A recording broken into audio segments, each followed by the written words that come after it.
Amen. On parle de quelque chose qui a été posé. Amen. Amen. Donc de quelque chose, un fondement qui devait servir de la continuité de l'édifice.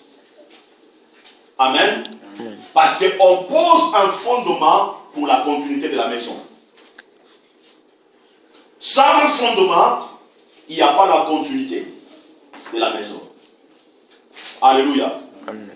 C'est pour cela, je vous avais dit ceci. Je vous avais dit, je crois, dans le... Je vais chercher ça rapidement. C'est très important. C'est pour cela que je vous avais dit que la sémence engendre la longévité et la continuité de vie. Alléluia. Donc, l'apôtre Paul dit, vous avez été édifiés par le fondement des apôtres et des prophètes. C'est pour ça que je vous ai dit, le fondement, amen, permet la continuité de l'édifice.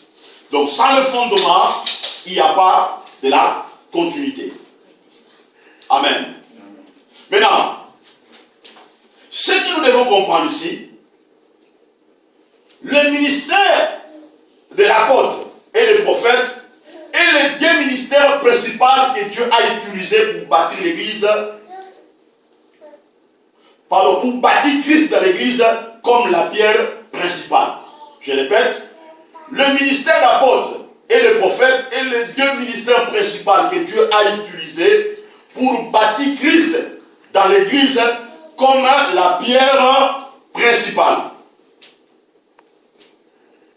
Alléluia. Amen. Maintenant, lorsque nous retournons dans la révélation de cette verset biblique, vous allez comprendre que des apôtres et des prophètes dans la Bible ont bien posé le fondement pour la continuité de la révélation de Christ dans son Église. Amen. Amen. Je vais répéter. Des apôtres et des prophètes ont bien posé le fondement pour la continuité de la révélation de Christ dans son Église. Est-ce que vous m'avez compris ici? Amen. Amen.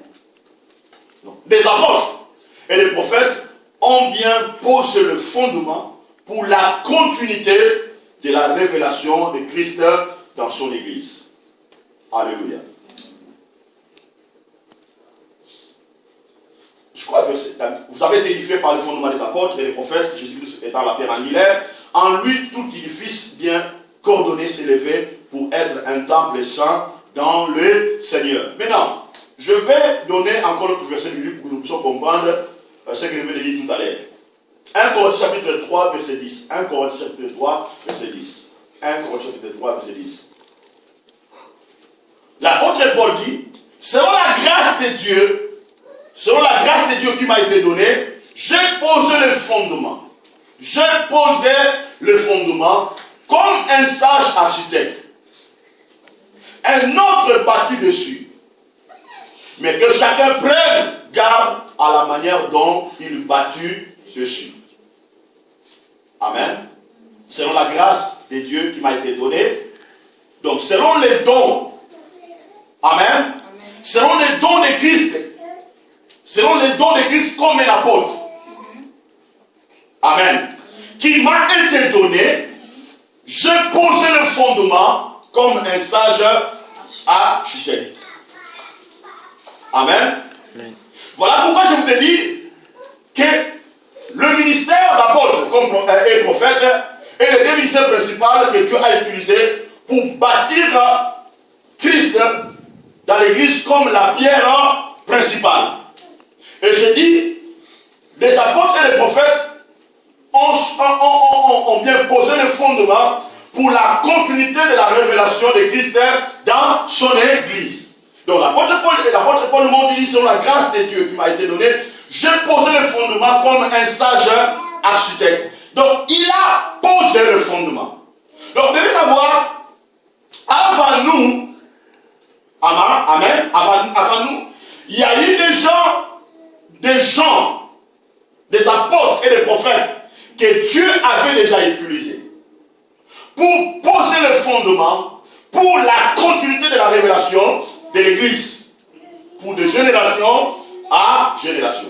Et l'apôtre Paul dit, mais que chacun prenne garde de la manière dont il bâtit dessus. Écoutez, le fondement a été déjà posé. Maintenant, l'apôtre Paul nous met en garde. Il dit que chacun prenne garde de la manière dont il le bâtit. C'est pour cela que je vous avais dit, il y a quand Dieu appelle un apôtre, un prophète, un pasteur, un docteur, un évangéliste, il le place dans un contexte. Vous comprenez? Il le place dans le contexte. Et je vous avais dit ce contexte-là pour amener la perfection, l'unité de la foi. Vous comprenez? Il le place dans le contexte. Maintenant, écoutez. Maintenant, nous les autres, nous devons prendre garde de la manière dont on bâtit dessus. Nous les autres, nous devons prendre garde de la manière dont on bâtit dessus. Amen. Amen. Suis-moi très bien. Nous les autres, cela veut dire les apôtres d'aujourd'hui, les prophètes d'aujourd'hui, les pasteurs d'aujourd'hui, les docteurs d'aujourd'hui, les évangélistes d'aujourd'hui, nous devons prendre garde de la manière dont on bâtit dessus. Parce que le fondement nous a été déjà posé par des prophètes et des apôtres. Cela veut dire, ils nous ont déjà donné le modèle, comment nous devons bâtir l'église, comment nous devons amener la perfection. Le modèle nous a été déjà donné. Nous devons seulement voir la révélation, comment on peut bâtir dessus. Je vais vous expliquer qui est l'apôtre. Un apôtre, c'est quelqu'un qui évalue la qualité du fondement de Christ dans l'église. Un apôtre, c'est quelqu'un qui évalue la qualité de fondement de Christ dans l'église. Il ne tolère pas la mauvaise représentation de Christ dans l'église. Donc un apôtre, il fait l'évaluation. Amen. De la qualité du fondement de Christ dans l'église. Et il ne tolère pas la mauvaise représentation de Christ dans l'église. Et c'est ça le travail d'un apôtre. Un apôtre, c'est quelqu'un qui bâtit des vies de gens en Christ. Et il aligne la vie des gens par rapport au but de Dieu. Amen. Amen. Parce que les gens pensent qu'un apôtre, c'est quelqu'un seulement qui voyage. Un apôtre, c'est quelqu'un qui bâtit les églises. Non. Un apôtre, premièrement, c'est quelqu'un qui évalue la qualité du fondement de Christ dans la vie de l'église.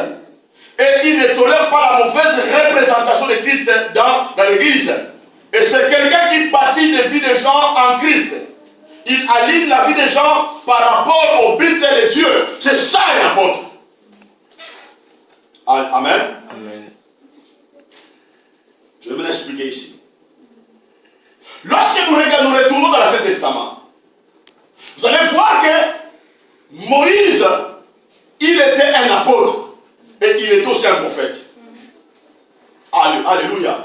Lorsque Dieu voulait bâtir le tabernacle, il dit à Moïse, vois et bâtis le tabernacle selon le modèle qui t'a été montré. Vois et bâtis.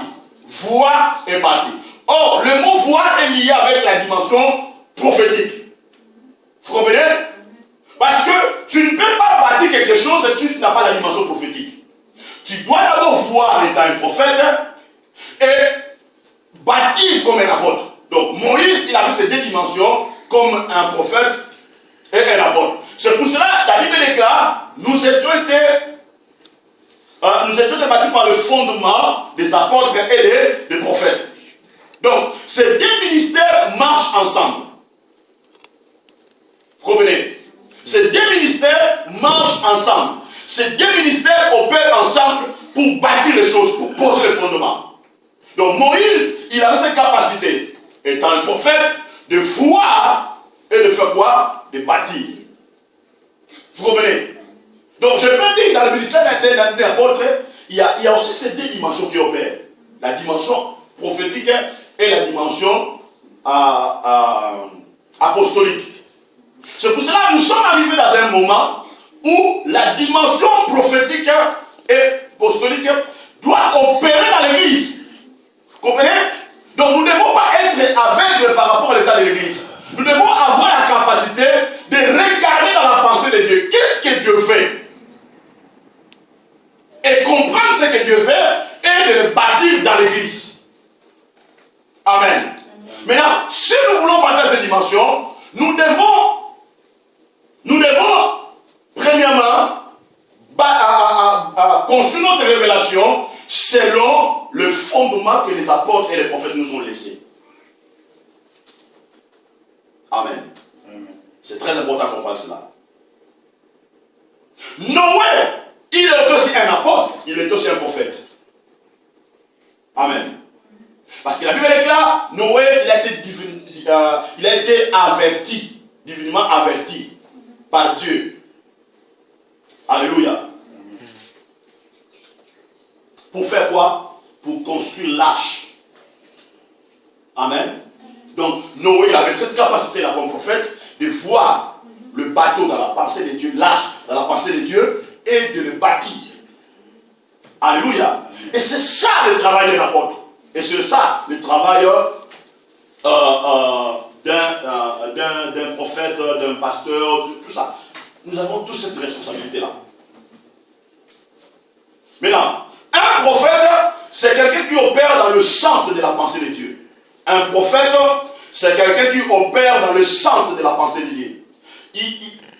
Il a la qualité intérieure. Et cette qualité lui donne la capacité pour saisir ce que Dieu veut pour son peuple. Je répète, un prophète, c'est quelqu'un qui opère dans le centre de la pensée de Dieu. Moïse, il a opéré dans le centre de la pensée de Dieu. L'apôtre Paul et les Barnabas, ils ont opéré dans le centre de la pensée de Dieu pour poser le fondement. Amen. Un prophète, il a la qualité intérieure. Le cœur d'un prophète ne peut pas avoir de la haine. Le cœur d'un prophète ne peut pas haïr les gens. Le cœur d'un prophète ne peut pas être pollué. Parce qu'un prophète, il doit être saint dans son cœur, parce qu'il opère dans le centre de la pensée de Dieu, pour comprendre ce que Dieu fait pour son église, pour ce que Dieu fait pour son peuple. Donc, le cœur d'un prophète doit être saint. Donc, il doit avoir la qualité intérieure. Cette qualité lui donne la capacité de saisir ce que Dieu fait pour son peuple. C'est pour cela aujourd'hui les gens ne comprennent pas. On a des prophètes, on a des gens qui disent serviteurs, ils disent prophètes, mais ils marchent dans la haine. Comment tu peux opérer dans le centre de la pensée de Dieu si ton cœur est pollué? C'est ça, il y a le problème. C'est pour ça que vous allez voir bien aimé aujourd'hui. Il n'y a pas, il n'y a pas la perfection. Parce qu'on ne trouve pas ces dimensions-là dans la vie des gens qui se prétendent apôtres, prophètes, docteurs, évangélistes. On ne trouve pas ça, bien aimé. Et c'est là où il y a un problème. Un prophète, il a 3 missions. Un prophète, il a 3 missions. 1. Amener la maturité dans la vie du peuple de Dieu. Ça soit 1. Amener la maturité dans la vie du peuple de Dieu. 2. Il développe les nations par le principe de la parole de Dieu. 3. Il rend les gens prophétiques par la révélation de la parole de Dieu. Amen. Il amène la maturité dans la vie du peuple de Dieu. Il développe les nations par le principe de la parole de Dieu. Il rend les gens prophétiques par la révélation de la parole de Dieu. Alléluia. Amen. Je vais aller rapidement. Un docteur, c'est quelqu'un qui bâtit avec sagesse pour le perfectionnement des saints. C'est ça le travail d'un docteur. Il bâtit avec sagesse pour le perfectionnement des saints. L'apôtre Paul dit, celui qui bâtit dessus, faites attention de la manière dont il bâtit. Amen. Donc un docteur ne cherche pas des choses compliquées, non. Il bâtit par la sagesse. Il construit par la sagesse. Il bâtit la vie des gens par la sagesse. Amen. Amen. Et quatrième, un pasteur. Un pasteur, c'est quelqu'un qui amène le brebis à la maturité. Un pasteur, c'est quelqu'un qui amène le brebis à la maturité. Jérémie chapitre 3, verset 15. Jérémie chapitre 3, verset 15. Jérémie chapitre 3, verset 15.